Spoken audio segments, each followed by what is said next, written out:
Welcome to PixMix. My name is Aaron. My name is Patricia. And on a week that really feels like we're back to work. Good grief, are we going back to work? Just in time, too, because as of the recording of this podcast, next week is the premiere of Inside Out 2. Yeah, and we'll definitely let you know when that review is going to be coming out. So we're really looking forward to that. But anyway, there's another milestone here. I think this is the first PixMix episode we're doing since we're newlyweds. Yeah, so what a way to celebrate, am I right? Most Yes. people would just be going out to a honeymoon or, celebrating their time together. We're just people just doing a podcast. Yeah, let's do the most romantic topic ever, a Pixar TV series. That's nothing to do about romance and all to do about work. Yeah, exactly. And Yeah. to be more specific, it's the second season of the Pixar TV series. So anyway, without any further ado, let's check out if what we're going to talk about today is a laugh out loud sensation or screaming for improvement. All right, here we go.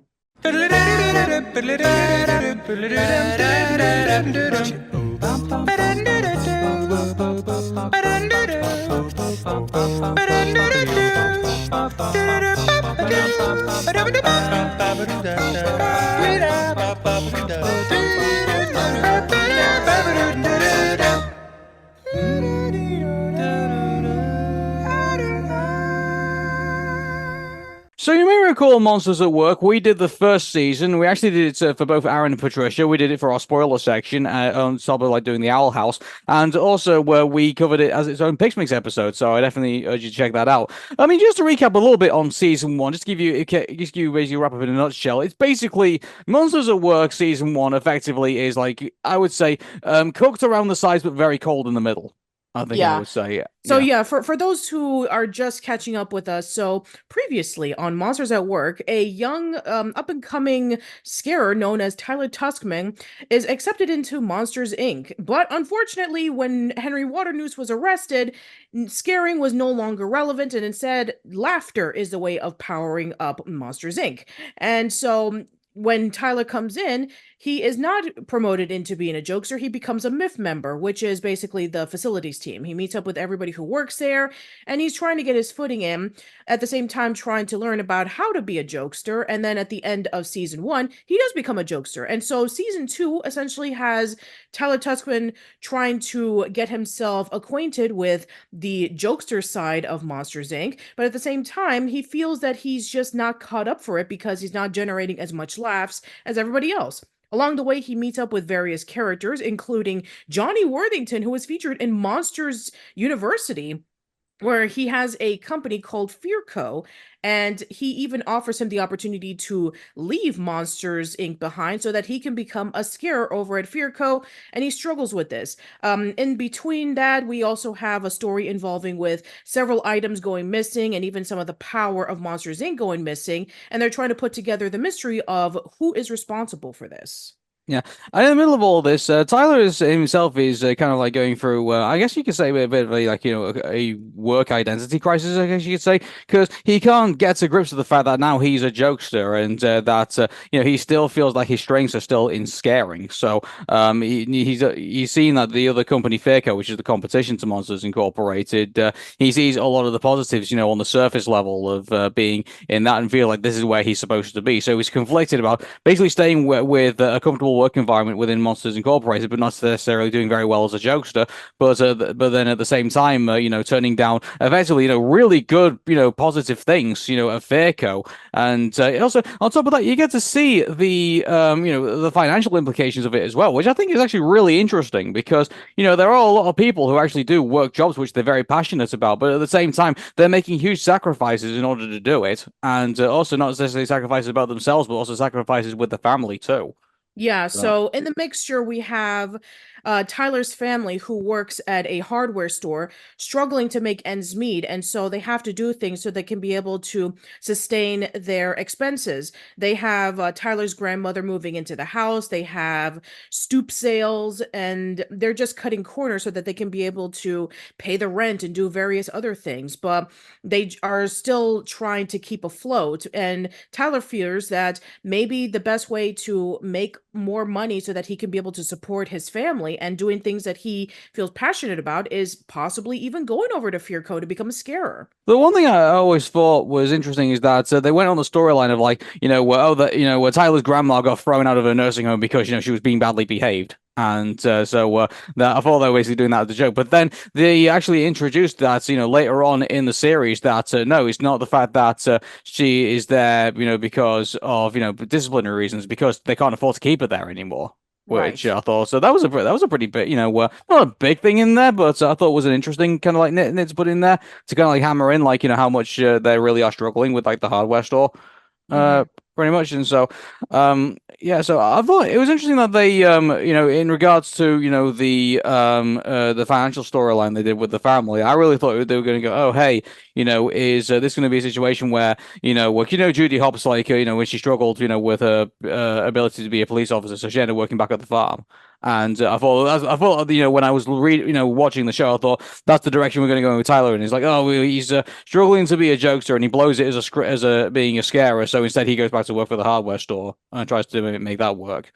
I guess Yeah, but yeah, yeah. but that doesn't end up being that way. There's actually a little bit more of a devious plan that's going on behind the scenes at Fearco. Yeah, so I mean, we're pretty much going into spoiler territory anyway. So if you don't want to hear any more further than this, then go watch the show, and then after that, come back with us and see if you agree or disagree with our views on Yeah, and But unfortunately, everybody, unlike Aaron and Patricia, where we talked about every episode in depth, we didn't do it for this time around because, we had to be idiots and getting married. But well, on top of that as well, like unfortunately, we don't have access to the Disney Channel anymore here in the UK, and so effectively we didn't get Monsters at Work until like a lot later on. exactly. So we basically everyone else got access to Monsters at Work in April. We didn't get access until May, effectively, Yeah, and now because of obviously us getting married, we didn't get a chance to actually sit down and watch it until like after our wedding, pretty much. exactly. So Yeah, so we did do the first two episodes, but that's all we did. So yeah. you're gonna have to go into Aaron and Patricia to listen to our discussions on that. I'm not gonna put it on the Old Schooling YouTube channel or the podcast feed, so sorry. Yeah, but so I mean, it would be in a situation where we would take our spoiler sections and wrap them up into like one video on the Old School Lane channel. But this time around, this is basically going to be the episode where we basically wrap up our thoughts on Monsters at Work effectively. Yeah. So, So again, everyone, spoilers. So here we go. yeah, so spoiler series though. Yeah, Randall's back. And Yeah. which I think was pretty shocking. And I mean, yeah, I mean, this, I think, in the way that it was done, like, I mean, I really thought they were gonna like, give us like some little hints, but really, we didn't really get much of a hint until like, the Monsters in the Dark episode. Really, of like, yeah, there's something going on in this in Monsters Incorporated that doesn't really make sense. But I mean, it's sort of kind of like can be unexplained with like the monster that's living in the basement of Monsters Incorporated Right. effectively. So I mean, that it could have been explained away, but no, in actual fact, it's been Randall this entire time. Yeah. So There was even a little bit of a red herring that was put into the eighth episode, in which one of the new members of Myth, Roger, it turns out to be, Waternoose's son. And so a lot of people were thinking, oh, he was the one responsible for vandalizing the laugh floor. And he had like literally had red paint all over his arms, and he was making that phone call saying, I don't want to do this anymore. And so we were thinking, oh, wow, he's definitely responsible for this, because, that's when Tyler did the investigation saying, no, Roger is not who he seems he is. He's actually Henry Waternoose's son, and he's trying to take down Monsters Inc. But in reality, it's not the case. I mean, sure, there are a little bit of breadcrumbs here and there where, he seems like he's really sweet and very enthusiastic. He's taking tons of pictures. He's memorizing the blueprints of Monsters Inc. And you think, okay, that's a little bit strange, but he's kind of like a goofy guy. Maybe that's his character. And then when we find out that he is Waternoose's son, it's like, oh, I see. Maybe that's the case. But no, that doesn't turn out to be that way. I mean, even Sully said we actually did background screenings on him before we hired him. And he's actually been a nice guy who's been taking pictures of Monsters Inc. so that it can inspire us to make the company better. And yeah, that makes a lot more sense. And well, it's it doesn't just. I mean, it's not necessarily from a sensical point of view. It's a great message. I would definitely Hmm. say just like, just because like a family member has basically been like, really, really awful in the past, it doesn't paint like, the siblings, or it doesn't paint like, the word it goes flying out of my head. It doesn't paint The the children, offspring. the offspring as like, as bad as them. I think that's a great message to have.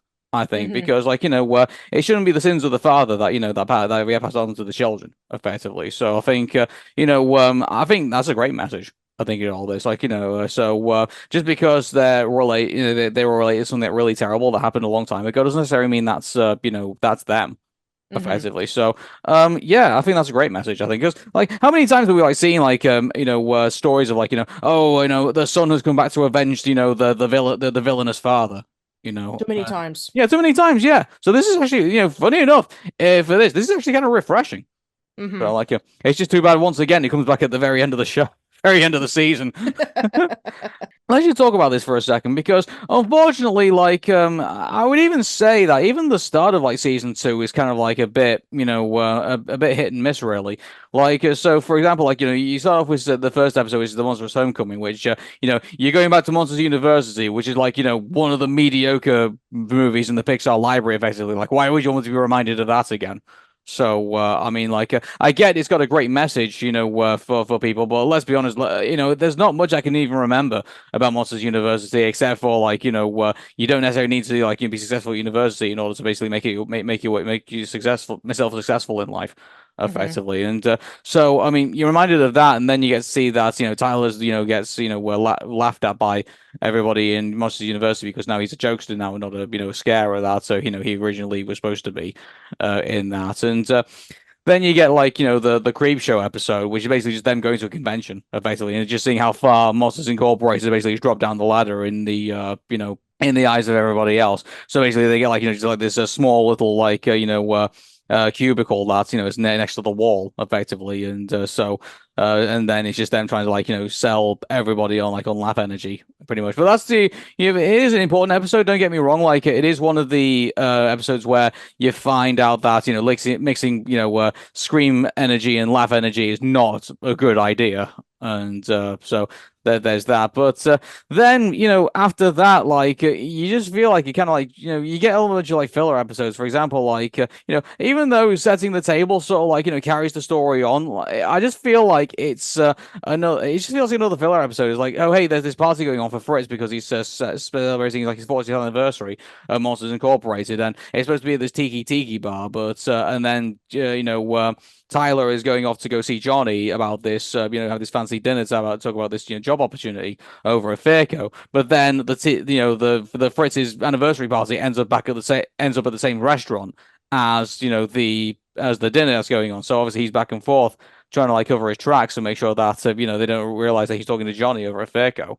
Didn't it give you like Mrs. Doubtfire vibes? You know what? In a way, it does, but I think there's been like other like. Well, do you remember remember the Hey Arnold episode, for example, like where the pen pal was going to be in the same city as Arnold was. But Arnold's got the date with Ruth, Yeah. effectively. So And there like, was yeah. also an Arthur episode that played out very similar, in which Francine had to go back and forth between her cousin's bar mitzvah and the bowling tournament. So, yeah, there have been various TV shows and movies that had the same plot synopsis, in which you have one person who's trying to go back and forth and try to interact with one another, but then, they get mixed up, and then all of a sudden they either get caught or they never get caught. It depends on the situation. Yeah, like it just feels like it just feels like it's been done before, and like it's a trope that has been done in like TV shows. But I'm pretty sure there's other TV shows that have done this as well. Oh, I'm sure Like there talking have about, yeah, been. I'm sure there has been, yeah.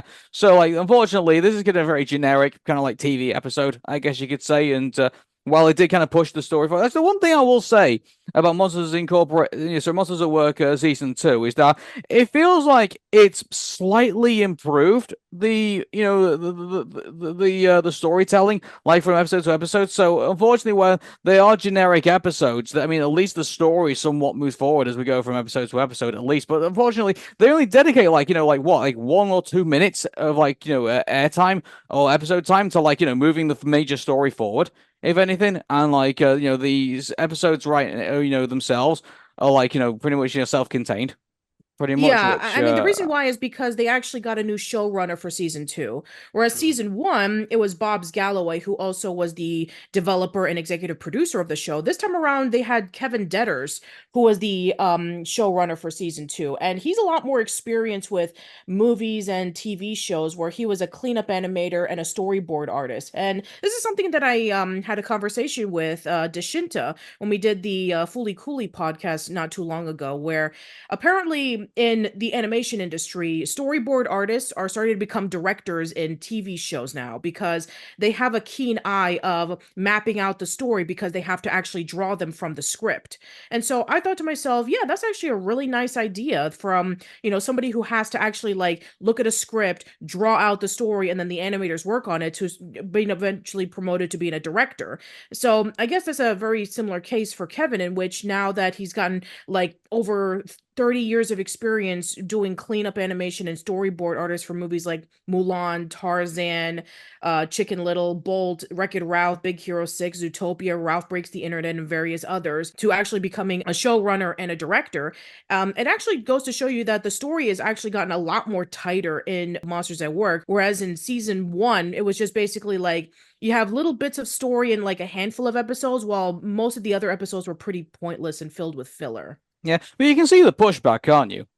Yes. Yeah, I like can definitely see the pushback from the very beginning. It actually is containing bits of a story that we have to follow through in every single episode. yeah, but I've argued this since, Amphibia, Gravity Falls, and also, even the Owl House, which I think the Owl House I think is the perfect example, I think, of how to do a Disney television show right, at least in my opinion. And so, like you have like a big major story that goes on for like the 20 episodes or the 10 episodes that you have, and then you carry that on. And yes, you have episodes where events happen and they have like their own kind of like resolution within them, but at the same time, like it carries on like a major story, and it makes you want to watch the next episode, if you will. Like, I've got to be honest with everybody. Like, watching Monsters at Work, like it kind of felt like oh, I've got to do this like at the side. Like, for example, like I was like doing like other things, like for my wife whilst I was watching this, and I was doing some other things on the side while having this. It kind of feels like it's a show that kind of feels like it's more in the background,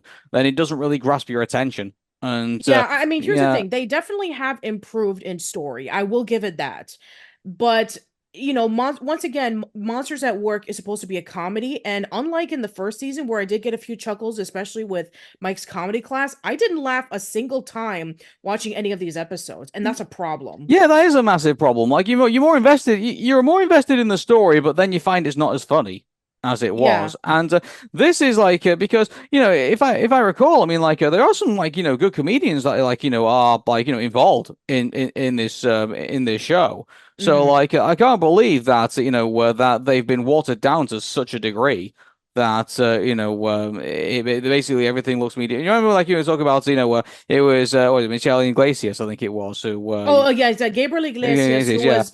I mean, that's the one thing I'm happy about in season two. Gary is not back, They're so like, thank yeah, you. and But yeah, I but mean, it's still a massive disappointment that they didn't utilize the comedian's advantage of just doing a whole bunch of funny scenarios and just just playing with it. No, unfortunately, it's just pretty boring and it's not really that engaging. yeah, but also I bet they're like veteran actors in there. Like Henry Winkler comes back as Fritz, and Mhm. unfortunately, like he just seems to be the same character up until we get to episode. Unfortunately, the season finale where they give him like a new character trait, where it's like if you because he works in community theater, like he can basically change his character to like something different to obviously blend in with the with Fairco effectively, and so.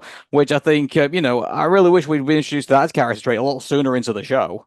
Yeah, I mean, I would say that there are some little moments where the characters actually develop a little bit of depth, especially with Val, where, most of the episodes she's just like really happy and cheery, like she always was in season one. But then when Tyler caught the baseball in the softball episode where they were playing off against Fearco in a friendly competitive game, and, Tyler accidentally knocked over the third baseman, and so Johnny decided to put Tyler on the Fearco team team so they can be able to even out the numbers. And when it was Val's turn to hit, Tylor caught the ball.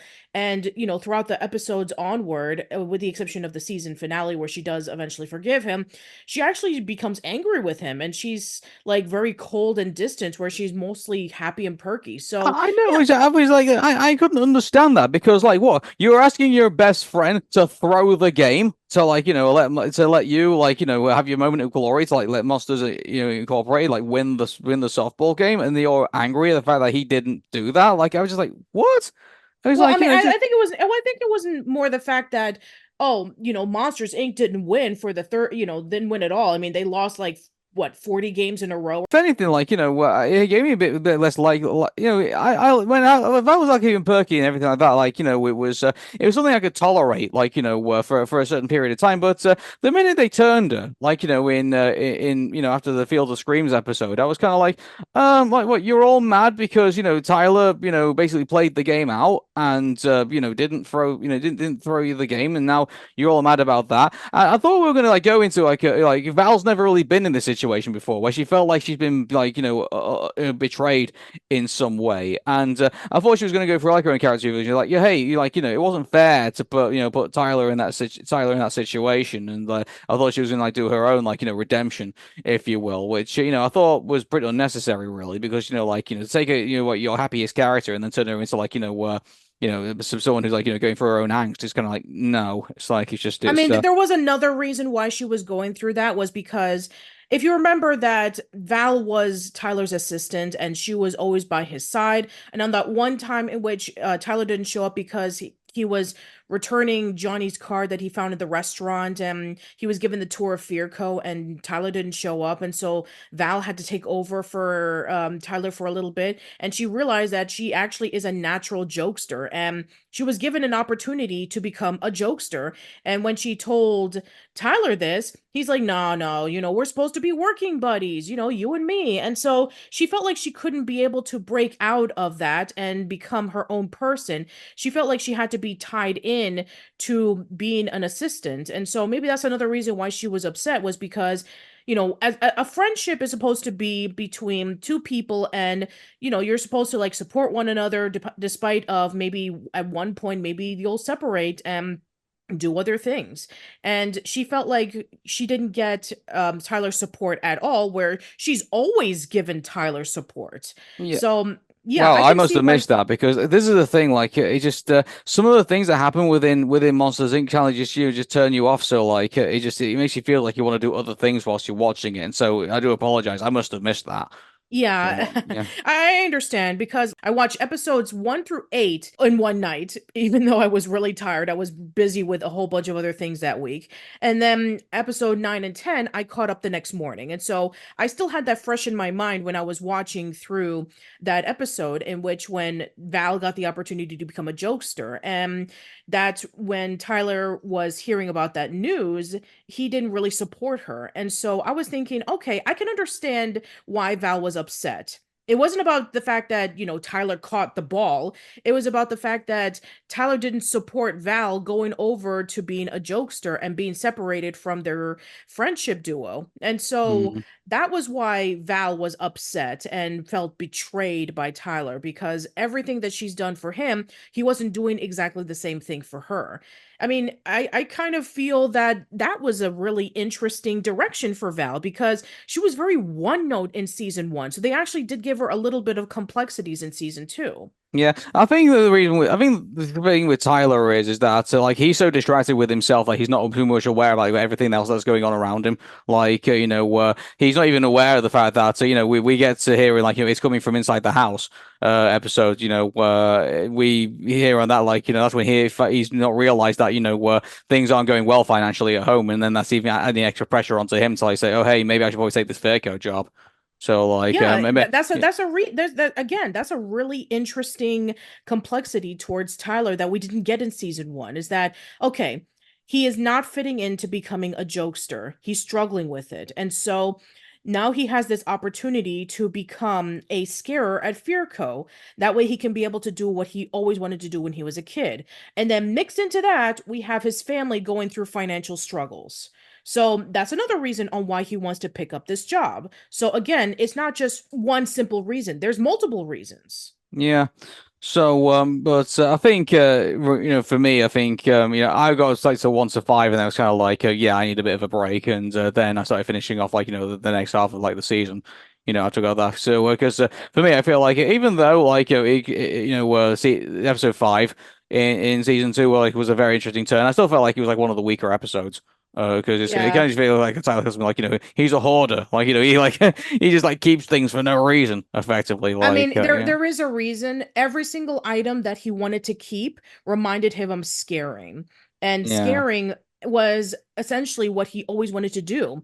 And this was shortly, the episode that came out previously was when he was meeting up with Johnny. And so he still had that in his mind where, he may or may not want to become a scarer. And so all the items that he was potentially going to give away during that stoop sale had something to do with scaring, whether it Yeah, but be, but even the stuff that wasn't, I think he like what was it like some kind of like he had like moldy like food like around the place as yeah, well. that That's moldy food, that was a little bit of an odd one. Whereas the other ones, such as his yeah, scare card collection and the hat that he wore when he was accepted in Monsters University, that makes sense. But the moldy candy where he wanted to keep it, okay, yeah, that's definitely pushing it into hoarder yeah, that levels. was kind of a whole fair thing really. But I mean like the fact that he realized that his family was struggling, he was willing to give up his scare card collection after that. Like that was a good turn for Tyler in my opinion. Like the fact that he got what, hundreds of dollars for it as well. He got a So. thousand. He got 1,000 for it. Oh, good grief!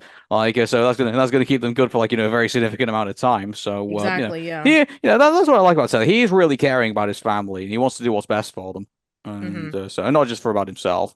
So, Yeah, unfortunately, all the other characters, like the myth members, yeah, they don't get as much development. I mean, sure, maybe a little bit with Cutter, but it's more or less the reason why is because she was interacting with her ex Sonny when there's this whole leaky canister incident where even though the canisters looked full, they're actually all empty, and so Monsters Inc. was going through a major power shortage. And so they were like arguing with one another, saying of who was right and who was wrong. Other than that, she's pretty much the same. Duncan is also pretty much the same. I mean, I know there was this one, the episode we were talking about earlier about when the Tuskmans were doing that stoop sale. Duncan is also doing an investigation on Tyler because he found Tyler's mocha cup that had the Fearco logo on it. And so he was doing an investigation on whether Tyler was the one who was responsible for the missing items and the leaky canisters and all that kind of stuff. So he goes all film noir, like a hard-boiled detective. But and then he also has a crush on his, on Tyler's no, grandmother that for that was some gross. I reason. mean, let me just say this. I get the monster world is supposed to be gross, but come on, like Well, I mean, like trust me, I will say it's nowhere near as gross as compared to Cutter saving all of the dead monster's hair and toenails. I mean, there's that, but then there's just I just feel Yeah, like it's official, people. how old is Duncan, Duncan in this show? I don't know how old is Well, I'll Duncan. safely say he's like decades younger than the grandma. I'm going to Yes, safely say that it's like, yeah, he's like, I think they're trying to play it off for laughs, but it just comes across as gross. it does come across as gross. Now, if you were to say that, oh, she is a bit of a grump and she has this attitude that maybe reminds him of his mother and that maybe he respects her for that, I can see where that would possibly have Duncan being like, oh, yeah, she's actually a really nice she's actually really nice and she reminds me of my mother or something like that. But no, it's official. In season 2, Duncan becomes a cougar lover. Oh, good grief. It's just like that joke has been done since the 90s. Like you have like, the really weird like side character, like I guess the crush on like on the elderly relative. Well, it's been around since the 70s because Harold and Maude, you have this kid who's obsessed with suicide, falls in love with an older woman who's into life and appreciating what it has to offer. So, yeah, it's been around for decades. Okay, I stand corrected. Again, like, doesn't that feel like in this show, like, oh, hey, I've seen that before. I've seen that before. And this isn't like a Simpsons did it kind of like thing, because I know the Simpsons have done everything. But, like, when you've got, storylines where, like, various other shows have done this before and have done it better. it's kind of hard to appreciate what they're trying to do in Monsters at Work, really. Like, even though there is some good storytelling that's actually in there, unfortunately, they only dedicate like only a couple of minutes to it and then move on to the next episode. Yeah, I So. mean, I will say this that there wasn't an episode of season 2 that I was like really furious at, like with episode 5 and with episode 9, where I was just like so infuriated with the direction that they were going in that I was just like wanting to quit the show. So I will say again, the story is a bit of an improvement over season 1. But again, like I said before, yes, the characters have changed slightly, but not enough to justifiably say, "Oh yeah, that's different." And also, like I said before, the show is just not funny. I know, like this is the thing as well. Like the occasional chuckle that the show did give me. I got to be honest, you could probably find it in your average YouTube poop. I'm not gonna lie. Like it's just like it's kind of like kind of like stupid, like juvenile kind of like giggles, if anything, like on certain jokes. But yeah, there's nothing like oh hey, that's a really intelligent joke. Like Mhm. you don't feel like you have it here. Like yeah, it's kind of weird. Like who was the audience for this? Like Well, I mean, obviously I, kids I guess and it's 6 to 11, I guess, but I yeah. mean, if that's where it's going, but I mean, like, given the fact that Monsters Incorporated is like an intellectual property that's existed since the 2000s, like you'd probably imagine, like, oh wait, we've got some adults in the room, That's including true, us. yeah. It's like, Yeah, yeah, so you're gonna have adults who watched Monsters Inc. when they were kids, or even kids who tune into Monsters University as their first Monsters Inc. movie. You're gonna have a range of people tuning in to the series, and I'm not sure what it appeals to other than just children. yeah. So you probably doesn't surprise you, but the highest rated episodes on IMDb effectively are 8, 9, and 10. So like, Yeah, but that's not too much of it, a surprise because it actually does build up to the story of season 2, where we finally get Tyler going through that last bit of trying to convince everybody that, he is trying to do good. I mean, episode 8 was essentially where we have, Tyler who is trying to, figure himself out, and everybody is just like pretty much fed up with him. And then we have like little bits of the episodes where finally he goes over to Fearco. Val becomes a jokester, and there's a lot of things still going on at Monsters Inc. And then they eventually go through a power outage, and then finally we get that big plot twist where Johnny has been stealing the energy from Monsters Inc.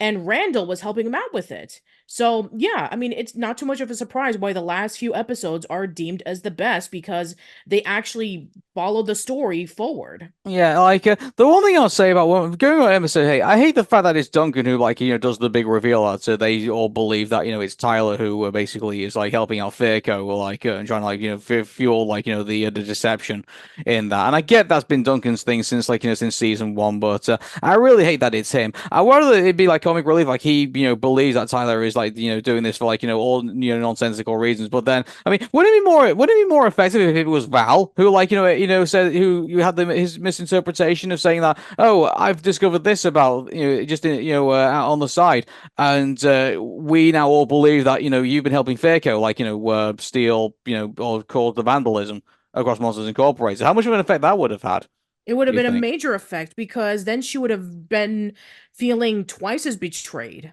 Yeah, It's like, exactly. oh Yeah. wow, it's like, okay, we have that one bit in which Tyler caught the ball. Okay, maybe she felt a little bad that Tyler wasn't able to make her lose on purpose so that she can get the home run. Okay, that's one.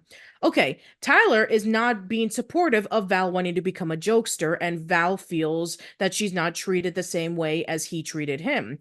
Okay, that's the next one. Okay, when she was working on the floor and she was like maybe just like cleaning up everything on his desk, then she finds the coffee cup saying Fearco on it, and then she really feels betrayed, and maybe she holds on to it until they can finally have a proper conversation. I think that it would have been a lot better if Val would have found it as opposed to Duncan. Yeah, like I mean, like who the hell believes Duncan? Like Nobody, because he's still a jerk who once again wants to have Fritz's job as the supervisor over at Mift, even though we've seen in a previous episode of season 1 that he sucks at it. Yeah, exactly. And also, by the way, this storyline continues into season two because he's hoping that Fritz was going to announce his retirement at his 40th anniversary, but he says, "Oh no, I'm just going to cut down with drinking soft drinks." If anything, God, what a next. stupid plot. Yeah, what a stupid plot twist that was. It's like, okay, because this was hinted at before in season one, in which you remember when you had Fritz taking a vacation and you had Duncan wanting to become a supervisor at Mift, and then there was a major scenario in which, okay, we need to cut things back on Monsters Inc. And Fritz was really close to quitting his job so that Monsters Inc. can be able to stay afloat. Okay, that was really nice. So now we were fooled again, thinking that this major celebration for Fritz's 40th anniversary at working at Monsters Inc. was going to be his retirement, and deciding on who was going to be the next supervisor. Yeah, that was just like a stupid plot twist. I'm sorry. Fool me once, shame on you. Fool me twice, shame on me. So if they do this again in season three, I'm going to be really pissed off. No, I bet you they probably will. Like, I mean, like, I'll tell you what, I'll have that discussion in a minute, but just kind of continuing on the season finale because, unfortunately, the last three episodes, unfortunately, are like the best episodes of the whole season, which, They is, are. yeah, like it goes off on a pretty weak start. It kind of goes kind of like mediocre throughout the way through, and then finally it starts to get good the minute you get to episode eight, which I think is atrocious, really, for a show. Like, like why does it only start getting good like towards the end of this the show, pretty That's much, like. the same problem that we had in season one, To in be which fair, no, no. To be fair to season one, I liked the first episode. I liked the fact that we're introduced to Tylor Tuskmon. I like the fact that we're introduced like he believed that he's been like learning this whole thing his entire time, and now all of a sudden he's got to become a jokester. So like the beginning of it, I didn't have a problem with it because that I remember if I recall like when we first talked about it, like that's a situation for a lot of people. They spend their time in education learning something else, but then when they finally get into the real world of work, they find like that it's a completely different scenario that they have to adjust to. okay, So like yeah, that was you're that absolutely was right. good. I mean, I would say that Monsters Incorporated had a so Monsters at Work season one had a good opener, but then it fell flat for like through the middle of it, and it only started getting good again when we started getting towards like see episode nine and episode 10. The ends of the end of the episode. And this, unfortunately, I mean, like this is sort of worse. Like it's like it starts off flat. It starts off with something that you don't want to be reminded of if you're a massive Pixar fan, and then it kind of like just kind of rolled its way through the middle, and then finally starts getting good towards episode eight, Yeah, which I would say that yeah. this is a slow burn. I would say that it starts off rough, but then gets, progressively decent one bit at a time because they're building up to the story. And then when they reach the end, that's when things start getting really engaging. That's when we get the plot twist It about just that. feels like okay. I mean, like here's the episode. You're gonna roll in a bunch of mud, and you're gonna have to do hopscotch on fire or something like that. And then when you finally get to the end of it, I'll give you a chocolate pudding. That's kind of how it feels watching some of these episodes. It's kind of like, okay, here's all this stuff that you're not really feeling very much like doing. Like it's kind of like oh hey, here's this Rubik's cube on a desk. If you can solve like a bit of it, I will give you some sugar to make you happy. And if you continue trying to solve the Rubik's cube, then I'll give you even more sugar. Mhm. It just feels like it kind of feels like that. Like you have to do something kind of like mediocre before you kind of feel like you're being rewarded for it. Effectively, Yeah. with a continuation of the major plot. And so, I mean, like, we really don't get too bogged into like what the big plot is until effectively we get towards the final three episodes. And I'll tell you what, though, I love the fact that I remember when Tyler is there in the office with like everybody, and you just see Sully just looking there, looking like just like a really disappointed dad, if you will, and we've never seen that from Sully in regards to James B. Sullivan. So that was an interesting thing to look at. And, it reminds you, I mean, White Wazowski's always been somewhat miserable in some way, shape, or form pretty much throughout the, seasons one and season two. But, I mean, to see it from Sully, I think it was a pretty impactful moment. I think Oh towards the yeah, end for of episode sure. eight, definitely, to have him disappointed in you, he's like one of the scare, one of the monsters that he looked up to pretty much at Monsters Incorporated. So that basically pushes Tyler out the door and into Fairco I pretty mean, much. yeah, I mean the reason why is because not only did he, misacute, he basically told essentially the entirety of Monstropolis when they were on TV, saying, "Oh, it was Roger who was Henry Waternoose's son, and he's the one who's ruining Monsters Inc." I mean, he essentially just took one person and rolled their reputation in the mud, and also was the one responsible for kind of like showcasing Monsters Inc. in a bad rap. So you can understand why Sully was very disappointed over Tylor, because he felt that Tylor had a lot of potential to become a jokester, even when Tylor was struggling with it. And he even said in the early episodes, it's like, just because one door slams on you doesn't mean that you can't go into another door. So he had a lot of faith in him, and the fact that he betrayed him and basically just like took a person's name, rolled it in the mud, and also ruined the reputation of their company when already they were going through struggles of trying to prove that laugh power was visible as opposed to screams. Yeah, Sully is really disappointed in Tyler, and I don't blame him for that. Hmm. So then we get into episode 9, which is Descent into Fear, and this is basically saying that the grass isn't always greener on the other side.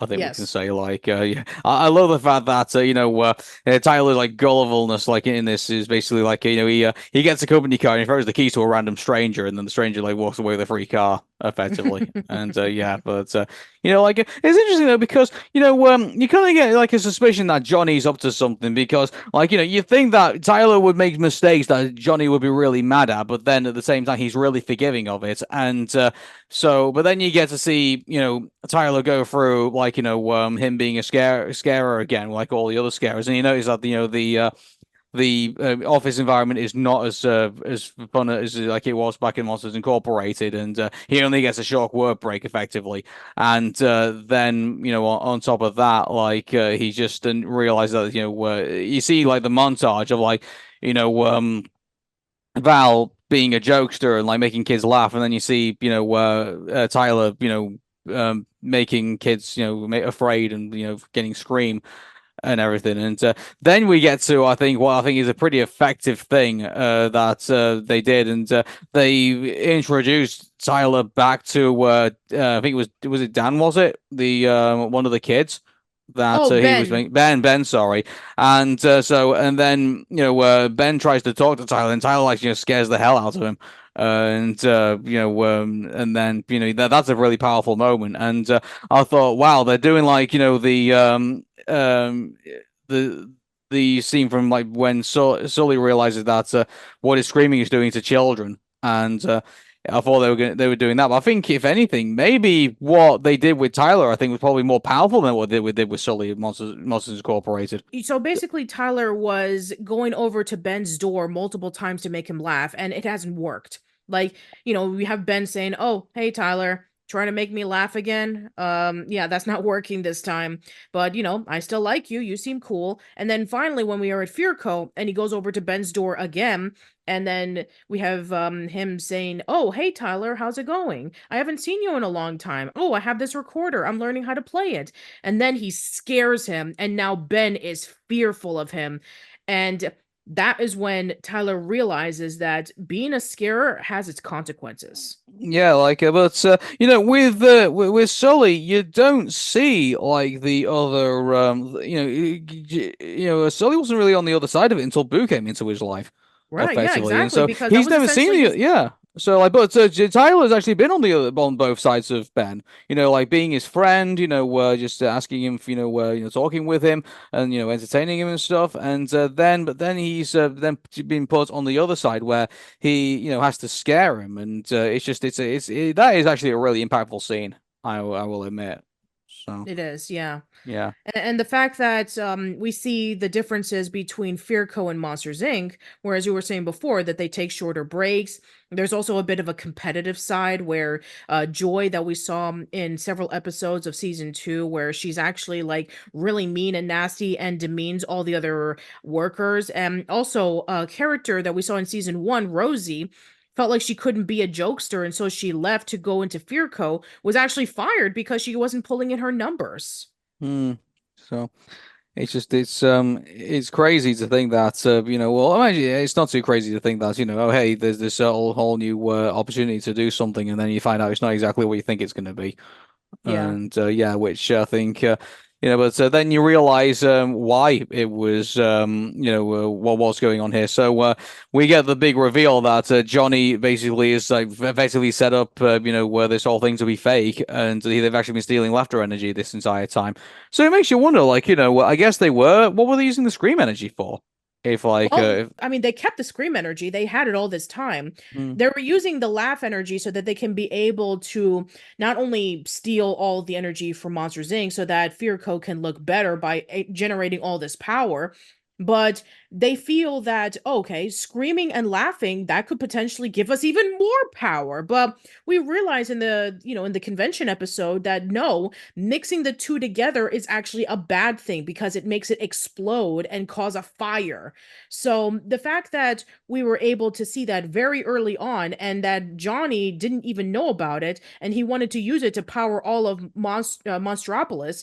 I mean, if he would have done that, then he would have like completely obliterated the entire city. And so that's why they had to stop him. And I think that that was really clever that, Johnny thought that, okay, I'm gonna ruin Monsters Inc. reputation because, I wanted to have revenge on Sully and I wanted to have revenge on Mike for all the things that we did back in college, which is pretty stupid and petty, if you ask me, mm. especially with Randall mixed into it, which again makes a lot of sense because Randall in Monsters University was really good friends with Mike, but Mike wasn't really paying attention to him. And so after they were expelled, that was when Randall and Johnny became really good friends and they both graduated. And so that makes another reason why there was a really great connection between the two of them. And again, another great connection that they had with the TV series and the first movie was the scream extractor that Water News was able to build, where they were using it so they can be able to extract the screams from the children. They were going to extract the screams from the energy so they can be able to separate it so that Monstropolis doesn't go into flames. Yeah. So, I mean, I think the whole explanation of like Randall like reappearing in the show, I think was pretty, I think was very well explained. I think the fact that he did all of that, Johnny did all that to basically save his friend, and then obviously they went into, business, basically went into the scheme together to effectively take it out Monsters Incorporated and basically make Fairco like, the number one, shot, I mean, the number one, place to get power. Hmm. But I think, yeah, I was actually like, workers, Tyler was trying to warn Johnny about, mixing, scream and laughter energy together. But then Johnny comes up with this thing saying, "Oh, I've done my own research." It's like, well, but he never really explains like what exactly he did, to I don't. explain I it. think it was. I think it was just a lie. Yeah, I think he probably was. So, but I mean, wouldn't you see like he said, "Oh yeah, I've done my own research," but then you find out, his research is flawed in some way. But like, or like he just, "Oh, I've done my own research. I just believe that it'll work." It's like, all right then. So it's like, but they didn't really explain it all that well. No, But not so really. no.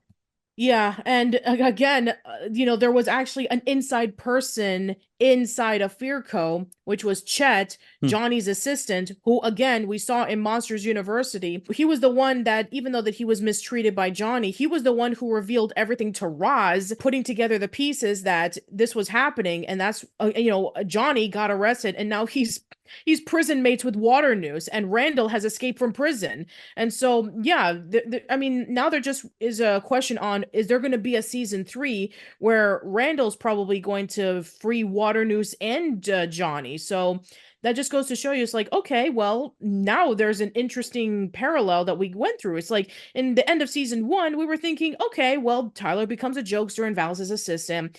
If they ended just right there, I'll be fine with it. But now that we have this, it's like now they gotta make a season three. Well, I mean, I mean, after what we've seen with season one and season two, I mean, like, I don't know. It sounds like they are going to be making a third season from the looks of it because obviously you got villain, Randall as a villain, and he's going to be like around somewhere. But now you've got Tyler and Val as, basically, the first, duo, jokesters that, are doing like this comedy duo. So basically Val's helping out Tyler, and I don't know, like, are they, if they do a season three, I mean, like, do you make Tyler and Val a couple at the very end of season Oh, three? that that would be something I wouldn't be surprised if they did. Yeah, I mean, like, it sounds like that's where we're going, doesn't it? Yeah. Like, they seem to be getting very cozy with one another, doesn't it? Like, Yeah, or I mean, at least whereas they're in the trying to make first the se situation. I don't know. That's true. I mean, whereas in the first season, you have Tyler not really caring too much for Val, and then Tyler and Val are BFFs. I wouldn't be surprised if season three they do become a couple. Yeah, so but that's assuming there is going to be a season three because I mean, let's be honest. I mean, is I mean, overall, I mean, can we argue that season two is an improvement over season one? Well, I mean, in a way, you can. In some aspects, yes, it is an improvement over season one, but in some other ways, it still is pretty. It still is pretty. Doesn't really hold. It holds the same sort of middle of the road standard that season one unfortunately set, at the very beginning of all of this. And so I can't really say that, in some aspects, season two is an improvement over season one, but in other aspects, it isn't. In anything, it's probably worse. Yeah, I So, would say that in terms of improvement, story has been drastically improved. Where there's not a single episode that is completely pointless that you can easily skip because every single episode of season two, you have to be able to tune into because they will follow up on it later. But the things that they did not improve on was the humor. Like, at least with season one, we did get Mike's comedy class and we did get a few chuckle-worthy moments. In season two, I didn't laugh a single bit at all, so it's nowhere near as funny. no. It just, And yeah. character wise, again, there are some slight improvements on some of the characters, like some of the developments, like with Tyler and Val and even Sully. And we were able to bring back characters from Monsters University like Johnny, Chelsea, and and Chet. And we were able to bring back some little callbacks to the first movie with Randall and with the Scream Extractor. But again, there are some things that are pretty much the same that should have been improved on. So, Mm. yeah, I would say that they're kind of hand in hand. I would say that they kind of cancel each other out. Better story, a little bit more character development, but shows nowhere near as funny, and the character should have been developed a little bit more. So, yeah, I would just say it evens out. Yeah, we don't really get much, world developments in monsters, in this version of Monsters at Work. If anything, we get introduced to the Creep Show, and we get introduced the softball game. But we already had a kind of like a baseball sort of themed episode anyway. So I mean, I guess we can say that's baseball and softball are the major sports of the monster world. I guess you could say. I mean, And yeah, I guess that's true. Yeah, I guess that apparently Monster's favorite pastime is baseball. So, not too much of a surprise there that we got to see it in a softball episode. And yeah, I would say that there were some moments where we get to see a little bit more diverse places. We got to see Fear Cove for the first time because we were hinted at in season one, and hmm. we got that even freaky tiki restaurant that we got to see. We've seen Harryhausen's who knows how many times, so at least they have a different restaurant that they're going to. And we got to see the hardware store. We got to see Tyler's apartment, where he lives with his family. So there are some variations of different locations that we're going to, but it's still stuck within Monstropolis.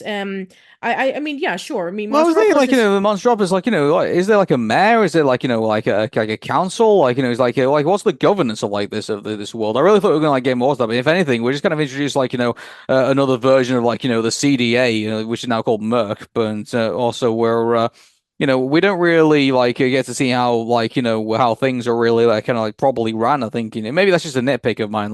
Who's the major authority in Monstropolis, or basically do they all just do their own thing? Yeah, I mean Uh, the only new characters that we get to actually see from an outside point of view was that news show with Jack and Jill, those millipede couple that is like joined together where Jack is the the happy one and Jill is the grumpy one. So yeah, I mean we get to see Monstropolis from that outside point of view where they're like reporting on the news and various other Oh, things. gee, never seen that before. Cat dog. Cat dog. Mm. Exactly. But yeah, other than that, I mean that's pretty much it in terms of like what we get to see outside of it. So again, a little bit of an improvement over season 1 where we only get to see mostly Monsters Inc. and maybe like one or two other locations, but that's pretty much it. So again, some variety here and there. Yeah, I guess. And so I think, maybe there is a little bit of improvement in season two, but I mean, unfortunately, so it still feels a bit flat when it first starts off. And you really need to, you're really pushing the show to say, yeah, look, try and get some of the good stuff. Unfortunately, you have to wait until episode eight until you get something really good. To get into, and yeah, it really takes like you said before, it's a real when you say it's a slow burn, it's a really slow burn. Hmm. like you're just waiting for it to kind of like just get up off the ground. So, Yeah.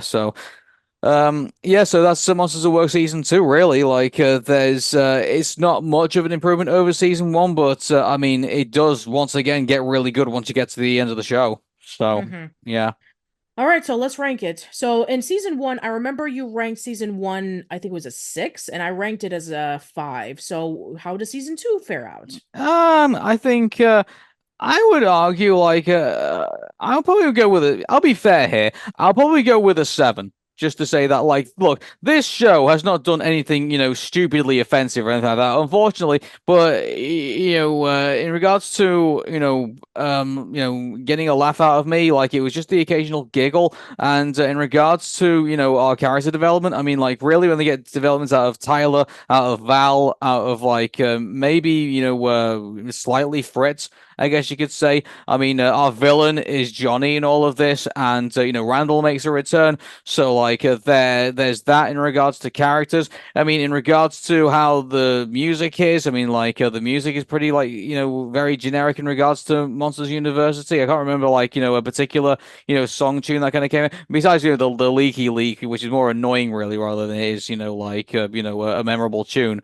Then there's and the the standard Pixar Disney graphics are still there pretty much for the show, so that still looks pretty good. So it is a good looking show, but unfortunately, I think the problem is that there's a lot of like great things attached to this thing, but its inner core unfortunately just doesn't resonate with me. So I guess I'm gonna go with a 7. All right. I'm going to go with a 6.5 on this. There are improvements here. There are story bits that continue on, so there's no pointless filler. And there are character development in some of the characters, and there are some varied locations. And also, there's a possibility that we could get, potential other story beats that we'll be following up later on. But again, there are some things that hold it back. The show is not funny at all. I didn't laugh once, and it's supposed to be a comedy show, so that's a problem.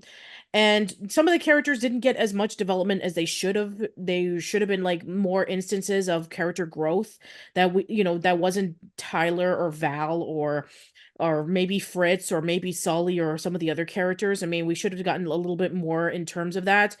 Yeah, I would say that the slow burn. I mean, I don't mind a slow burn if it's like interesting enough.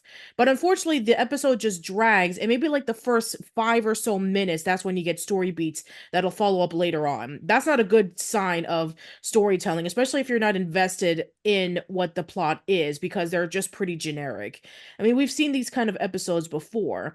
So, yeah, I would say that yes, there are some improvements that we did get to see compared to season one. Clearly, the people who were behind season two kind of had a much more experienced opportunity of building up story than compared to season one. But again, there's some things that hold it back for me to say, oh yeah, like this is a show that you need to tune into, especially compared to other Disney animated series like Gravity Falls or The Owl House or Amphibia or Moon Girl and Devil Dinosaur. So yeah, I would say that those shows are better in terms of character, story execution, music, plot points, all that kind of stuff. So yeah, I would say 6.5 in terms of the improvements that they did, but still not a high recommendation for me.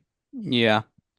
So, that's it for us for Monsters at Work. And so, will there be a season three? I mean, here's the thing about this. After what we've seen with season one and season two, and seeing now what they've done with the season finale, I mean, like, would you be interested in a season three if they decided to make one?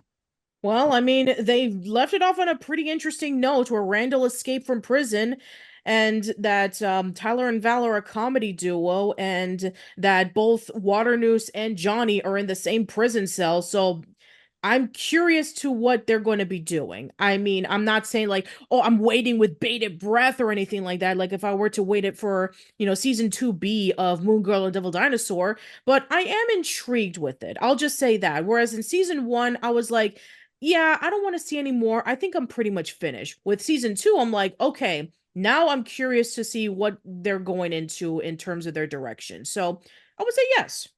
Yeah, okay. I mean, like, it's interesting to see, like, do they make, does the overall story mean, like, Tyler and Val are, like, they're kind of like a bit, they are friends, but they're kind of a bit awkward with each other. Like, they really don't know where each other stand in regards, like, whether they feel nervous about taking it to, like, the next level. Like, we get episodes like, like generic, like, TV show storytelling, and then we get, like, a little bits of that. Like, I mean, who knows? I mean, like, I would say that, other shows have done it before, but unfortunately, those shows have done it better. For example, like, you had the Owl House before, and I know everyone hates us going back to the Owl House every time we talk about monsters at work. But I mean, you had, the Lumity relationship between Luz and Amity, and but then you had like everything that's going on amongst all of that. But then you had a little bit of time, like Luz sending hearts over to Amity through like a communicator device and things like that. Maybe you could probably like do a little bit of that, maybe with like Tyler and Val, like maybe do a little bit of like ship teasing and all of that whilst everything else is going on. But then, in order to get that satisfaction of like that seeing it progressing, if you are someone who ships those two, unfortunately, you might have to go through like some generic episode fodder in order to get there. Yeah, That's what pretty I'm kind of much. afraid of season three. Like the fact that to get to the juiciness of that, we have to basically go through the scraps. They're in the right direction. I just think that they probably, maybe, I mean, I know it's kind of like really harsh to say. I think they probably need to watch the Disney Channel animated series to see what the other people are doing. That way they can get an idea on what is the standard of a good TV series that people will get I get invested the feeling they do know, but I think what's is that I think they're being cancelled out by because keep in mind, like if you remember, they were saying, "Oh well, we want our Disney animated television shows now to be episodic and not like have like a story where." And then basically, so it's like it's not the fact that you could stick your kid in front of it and then you have to worry about like the fact that they've missed one or two episodes or anything like that because they will be able to pick the show back up. I think they're still haunted by that, and I think that's still affecting the show. I think that if they just got rid of that stupid rule, then they could say, "Oh, hey, we've got this whole plot that goes on for like 20, 10 or 20 episodes, however long you want to make it, and every episode you have to tune in to see what the heck is going on with all the different characters as the story progresses along." Just do that, and I guarantee you, I think Monsters at Work, I think will probably work. So Again, unlike a lot of the Disney Channel shows that we've been tuning into, such as Amphibia and The Owl House, I don't see any hashtags for hashtag Monsters at Work spoilers or anything like that. yeah, like you don't even see Monsters at Work trending at all.